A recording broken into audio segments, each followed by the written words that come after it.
为着台南开放舞厅来复业，台北市嘛伫个昨召开记者会宣布讲，若是资格符合，上紧拜四，台北的酒店舞厅就会当重新来营业。也毋过新北市的部分，市长侯友宜也是持保留的态度。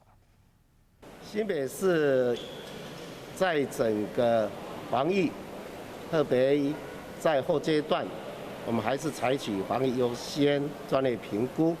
渐进开放，现在是第2阶段第4梯次。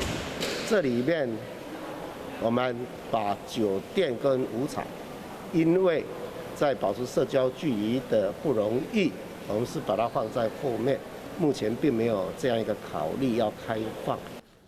侯市长参加新北市文化局举办的活动，讲现阶段酒店舞厅要保持社交距离有一定的难度，所以开放8大行业也无伫个新北市的计划内底。